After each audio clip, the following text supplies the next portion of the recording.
warahmatullahi wabarakatuh. Saya akan menjelaskan tentang mukjizat dan pengertiannya. Salah satu objek penting lainnya dalam kajian ulumul Quran adalah perbincangan mengenai mukjizat. Persoalan mukjizat, terutama mukjizat Al-Quran, sempat menyeret para teolog klasik dalam perdebatan yang berkepanjangan, terutama antara para teolog dari kalangan Mu'tazilah dengan para teolog dari kalangan Ahlus Sunnah mengenai konsep sirfah, sebagaimana yang akan kita diterangkan lebih lanjut. Dengan perantaraan mukjizat, Allah mengingatkan manusia bahwa para rasul adalah utusannya yang mendapat dukungan dan bantuan dari langit. Mukjizat yang telah diberikan kepada para nabi mempunyai fungsi yang sama, yaitu untuk memainkan perannya dalam mengatasi kepandaian kaumnya. Di samping itu, membuktikan bahwa kekuasaan Allah itu di atas segala-galanya. Suatu umat yang tinggi pengetahuannya dalam ilmu kedokteran, misalnya, tidak wajar dituntun dan diarahkan dengan mukjizat dalam ilmu tata bahasa. Begitu pula sebaliknya, tuntunan dan pengarahan yang ditunjukkan kepada suatu umat harus berkaitan dengan yang mereka ketahui. Karena Allah tidak akan mengarahkan suatu umat pada hal-hal yang tidak mereka ketahui. Tujuannya adalah tuntutan dan pengarahan Allah itu bermakna. Disitulah letak nilai mukjizat yang telah diberikan kepada para nabi. Setiap nabi yang diutus oleh Allah selalu diberikan mukjizat. Di antaranya, fungsi mukjizat adalah meyakinkan manusia yang ragu dan tidak percaya terhadap apa yang dibawa oleh nabi tersebut. Mukjizat ini selalu dikaitkan dengan perkembangan dan keahlian masyarakat yang dihadapi tiap-tiap nabi. Pengertian mukjizat. Kata mukjizat diambil dari kata al-jazai atau jaz yang berarti melemahkan atau menjadikan tidak mampu. Ini sejalan dengan firman Allah Subhanahu wa taala. A'udzu billahi minasyaitonir rajim. Bismillahirrahmanirrahim. A'azaztu an akuna mithla hadzal ghurabi fa uwariya sawata akhi. Yang artinya, mengapa aku tidak mampu berbuat seperti burung gagak ini, lalu aku dapat menguburkan mayat saudaraku sendiri. Quran Surat Al-Ma'idah ayat 31. Pelakunya atau yang melemahkan dinamai mukjiz, dan bila kemampuannya melemahkan pihak umat yang menonjol sehingga mampu membungkam lawan, ia dinamai mukjizat. Tambahan temarbutah pada akhir kata itu mengandung makna mubalaghah atau superlatif. Mukjizat didefinisikan oleh pakar agama Islam antara lain sebagai suatu hal atau peristiwa luar biasa yang terjadi melalui seseorang yang mengaku nabi. Sebagai bukti kenabiannya, yang ditantangkan kepada yang ragu untuk melakukan atau mendatangkan hal serupa, tetapi mereka tidak mampu melayani tantangan itu. Dengan redaksi yang berbeda, mukjizat didefinisikan pula sebagai sesuatu luar biasa yang diperlihatkan oleh Allah melalui para nabi dan rasulnya. Sebagai bukti atas kebenaran pengakuan kenabian dan kerasulannya, Manna al-Qatan mendefinisikan demikian. Bismillahirrahmanirrahim. Amrun khariqun lil 'adati maqrunun bit tahaddi salimu 'anil mu'aradati. Yang artinya, suatu kejadian yang keluar dari kebiasaan disertai dengan unsur tantangan dan tidak akan dapat warahmatullahi wabarakatuh. Di sini saya akan menjelaskan tentang unsur-unsur yang terdapat pada mukjizat. Sebagaimana dijelaskan oleh Quraisy Hab adalah yang pertama, hal atau peristiwa yang luar biasa. Peristiwa-peristiwa alam misalnya yang terlihat sehari-hari, walaupun menakjubkan, tidak dinamai mukjizat, karena merupakan sesuatu yang biasa.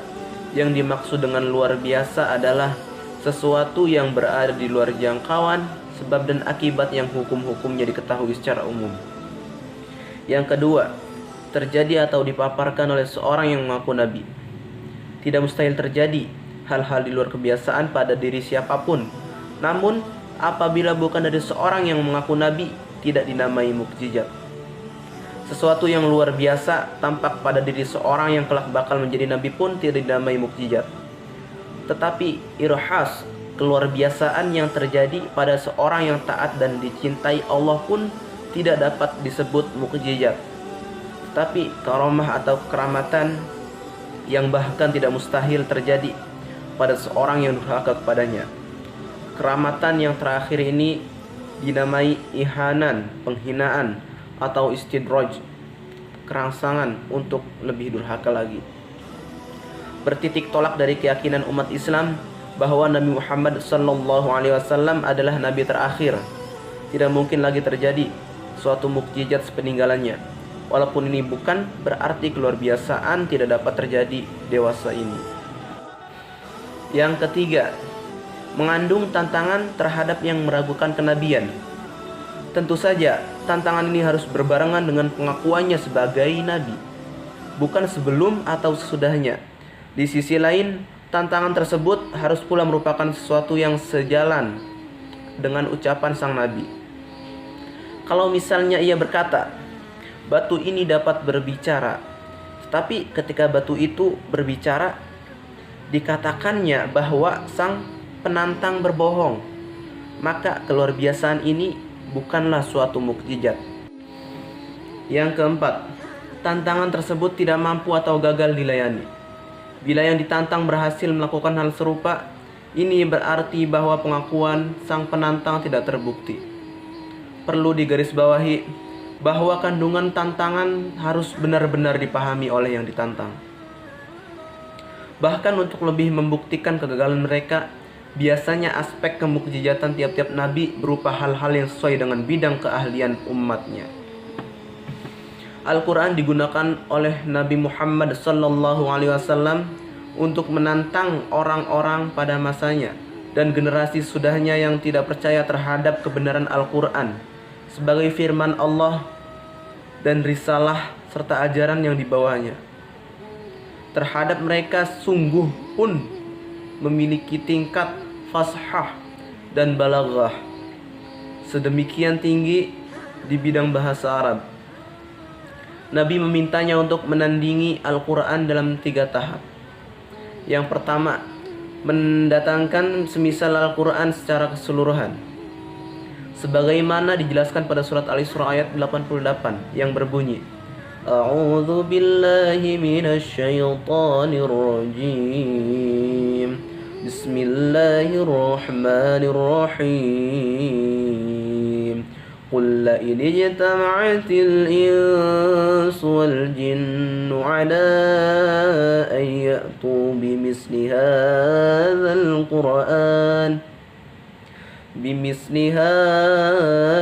Qur'an la ya'tuna bimithlihi walau kana ba'duhum li ba'din dhahira. Shadaqallahul azim. Yang artinya, katakanlah, sungguhnya jika manusia dan jin berkumpul untuk membuat yang serupa Al-Quran ini, niscaya mereka tidak akan dapat membuat yang serupa dengan dia, sekalipun sebagian mereka menjadi pembantu bagi sebagian yang lain. Quran Surat Al-Isra ayat 88. Yang kedua, mendatangkan 10 surat yang menyamai surat-surat yang ada dalam Al-Quran, sebagaimana dijelaskan dalam surat Hud ayat 13 yang berbunyi, A'udzu billahi minasyaitonir rajim. Bismillahirrahmanirrahim. Am yaquluna iftarah Qul fatu bi'ashri suwarin mislihi muftarayatin wad'u man istata'tum min dunillahi in kuntum shadiqin.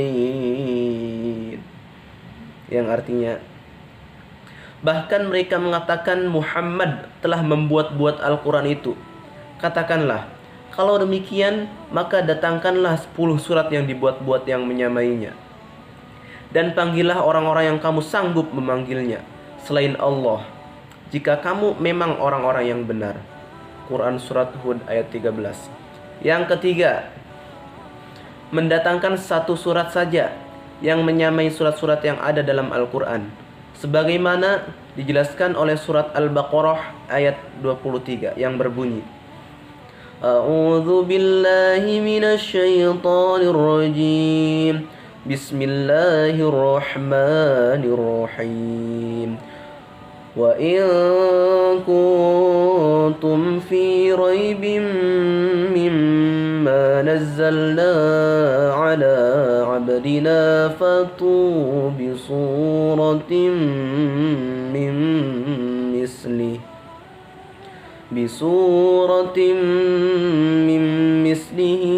وادعوا شهداءكم من دون الله إن كنتم صادقين. Yang artinya, dan jika kamu tetap dalam keraguan tentang Al-Quran yang kami wahyukan kepada hamba kami Muhammad, buatlah satu surat saja yang semisal Al-Quran itu dan ajaklah penolong-penolongmu selain Allah jika kamu orang-orang yang benar. Quran Surat Al-Baqarah ayat 23. Terima kasih. Assalamualaikum warahmatullahi wabarakatuh. Oleh orang-orang Arab sendiri. Adapun beberapa catatan sejarah yang membuktikan kegagalan tersebut.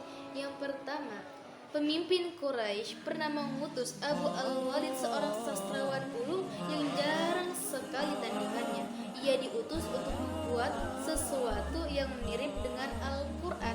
Ketika itu, ia berhadapan dengan Rasulullah Shallallahu Alaihi Wasallam yang sedang membaca surat Al-Fusilat.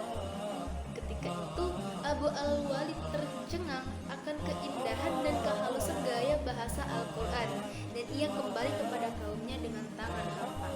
Yang kedua, Musailamah bin Habib Al-Kadzab yang mengaku sebagai nabi.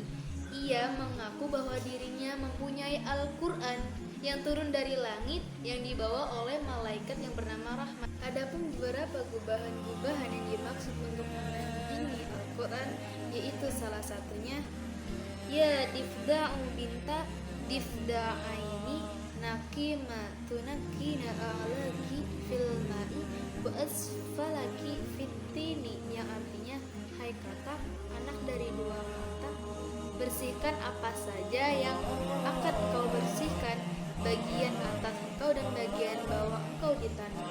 Ada pula alam taro kaifa fa'ala rabbuka bil hubla akhraja minha nasamatan tas'a min baini syarashifaini wa hasya, yang artinya tidakkah kalian melihat bagaimana Tuhanmu berbuat bagi wanita hamil?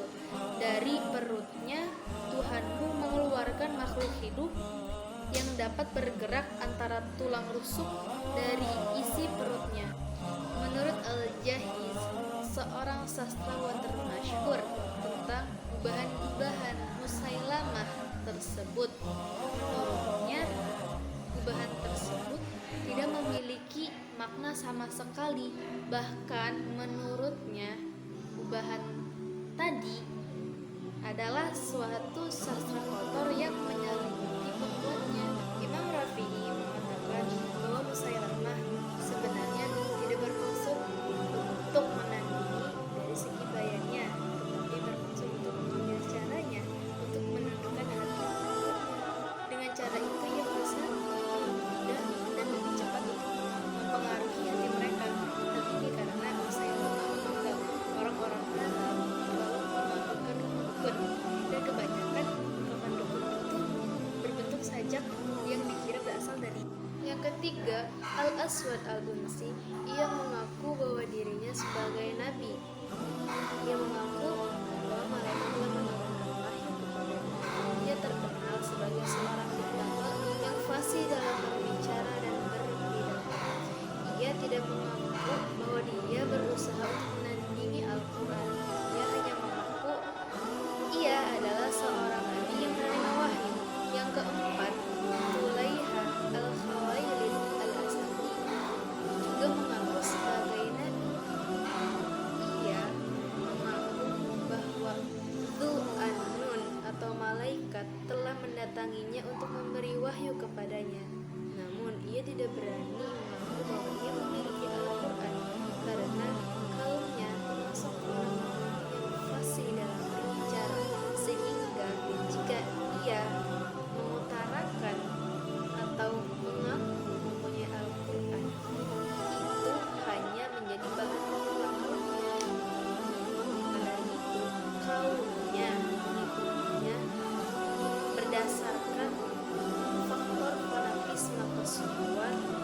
dan kedudukan serta ketenarannya. Yang kelima, diceritakan bahwa Abu al-A'la al-Mu'arri al-Mutanabbi dan Ibnu al-Qahfa juga berusaha menandingi Al-Quran.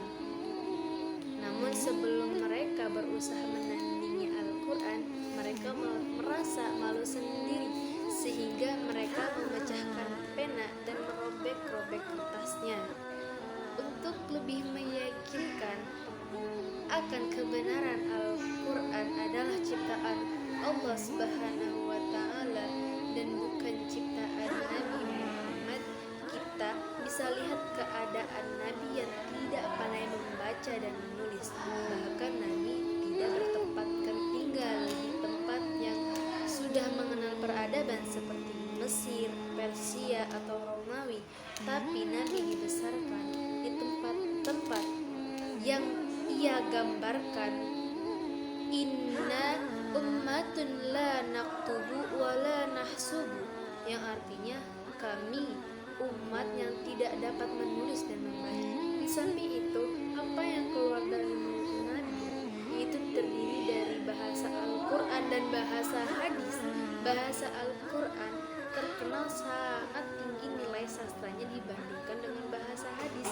Oleh karena itu, Al-Quran sering turun secara spontan dari mulut Nabi guna untuk menjawab dan mengomentari pertanyaan yang menyangkut dengan peristiwa.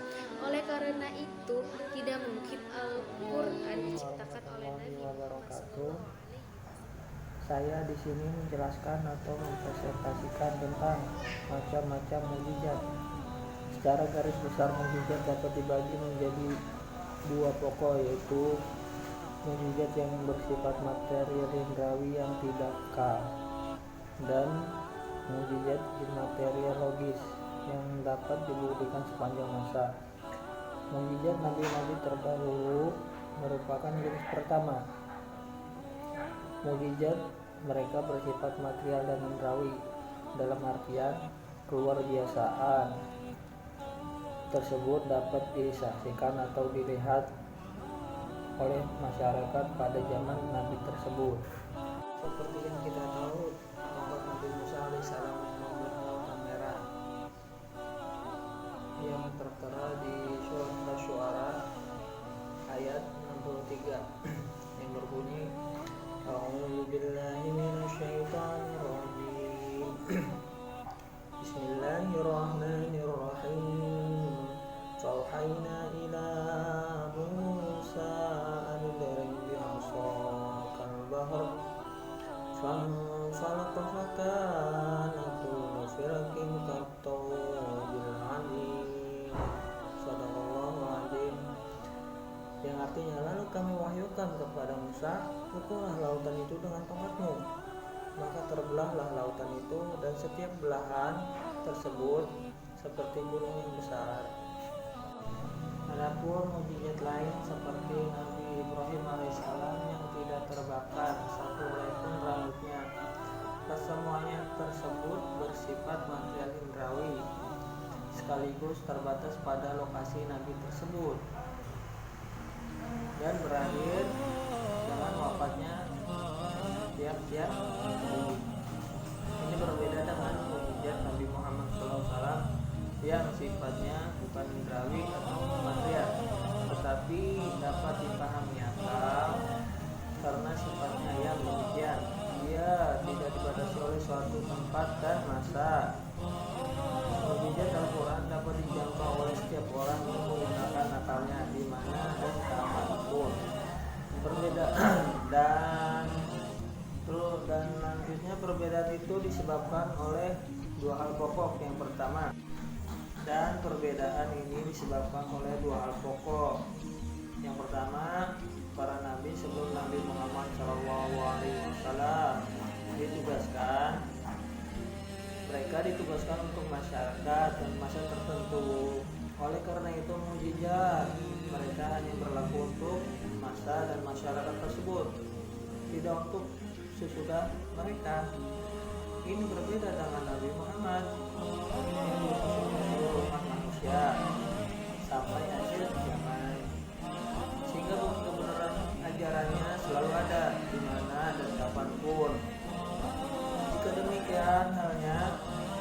tentu mukjizat tersebut tidak mungkin bersifat material karena kematerialan membatasi ruang dan waktu. Yang kedua, manusia mengalami perkembangan dalam pikirannya. Umat para nabi khususnya sebelum Nabi Muhammad. Di sini saya akan menguraikan materi tentang segi-segi kemukjizatan. Segi-segi kemukjizatan terdiri atas gaya bahasa, susunan kalimat, pemilahan yang sempurna, kata lihat dan redaksinya, berita tentang hal-hal yang gaib, dan isyarat-isyarat ilmiah. Yang pertama, gaya bahasa. Contohnya dalam Al-Quran. Al-Quran mencapai tingkat tertinggi dari segi keindahan bahasanya, sehingga membuat kagum bukan saja orang-orang mukmin, tetapi juga orang-orang kafir. Kaum muslimin di samping mengagumi keindahan bahasa Al-Quran, juga mengagumi keindahan serta meyakini bahwa ayat-ayat Al-Quran adalah petunjuk kebahagiaan dunia akhirat. Yang kedua, susunan kalimat. Dapat dilihat dari salah satu contoh dalam surat Al-Qari'ah, Allah berfirman, A'udzu billahi minasyaitonir rajim. Bismillahirrahmanirrahim. Wa takunul jibalu kal'ihnil manfush. Artinya, dan gunung-gunung adalah seperti bulu yang dihambur-hamburkan. Yang ketiga, hukum ilahi yang sempurna. Dalam Al-Quran menggunakan 3 cara tatkala menetapkan sebuah ketentuan hukum. Yang pertama secara global dan yang kedua secara terperinci. Yang keempat, ketelitian redaksinya. Yang keenam, adanya nurani atau superego dan bawah sadar manusia.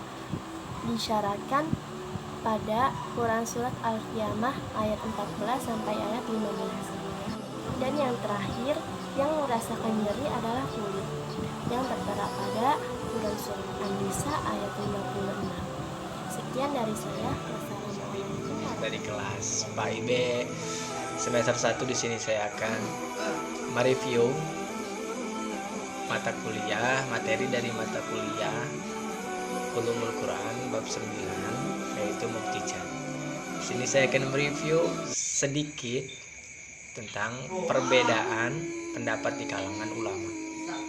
Para ulama telah berpendapat ketika menjelaskan aspek-aspek kemukjizatan Al-Quran. Di sini ada berbagai pendapat dari beberapa golongan. Yang pertama itu golongan syarfah. Terma ijaz masih dipahami oleh para ulama sebagai keunikan Al-Quran yang tidak dapat ditiru oleh siapapun. Namun berkat pengaruh Al-Jahiz, seorang tokoh Mu'tazilah, terma itu terbelakangi dispesifikasikan pada gaya retorika Al-Quran. Nah, jadi pendapat yang keduanya itu dari menurut Imam Fakhruddin. Ini menurut Imam Al-Fakhruddin, aspek kemukjizatan Al-Quran terletak pada kefasihan, keunikan redaksi, dan kesempurnaannya dalam segala bentuk cacat. Sementara itu, menurut Al-Jamlakani, ini masih menurut Imam Fakhruddin, aspek kemujizatannya terletak pada penyusunan yang spesifik. Dan menurut yang ketiga, pendapat menurut Ibnu At-Tahiyah yang benar dan yang dianut oleh mayoritas ulama, diantaranya Al-Ahaddak. Aspek kemujizatan Al-Quran itu terletak pada runtutannya. Tuh. Dan menurut pendapat yang keempat, yaitu menurut sebagian ulama. Sebagian ulama berpendapat bahwa segi kemukjizatan Al-Quran adalah sesuatu yang terkandung di dalam aspek itu sendiri. Sedangkan pendapat yang kelima itu menurut sebagian ulama lain, Maksudnya sebagian ulama yang lain beda dari menurut sebagian ulama, menurut pendapat yang keempat, dan ini pendapat yang kelima, yaitu menurut sebagian ulama lain. Sebagian lain berpendapat bahwa segi kemukjizatan itu terkandung dalam kata-kata yang jelas, redaksinya yang bernilai sastra, dan susunannya yang indah, karena nilai sastra yang terkandung dalam Al-Quran itu sangat tinggi dan tidak ada bandingannya. Sekian dari reviewan materi bab 9 mata kuliah Ulumul Quran, yaitu mukjizat. Sekian dari saya. Wassalamualaikum warahmatullahi wabarakatuh.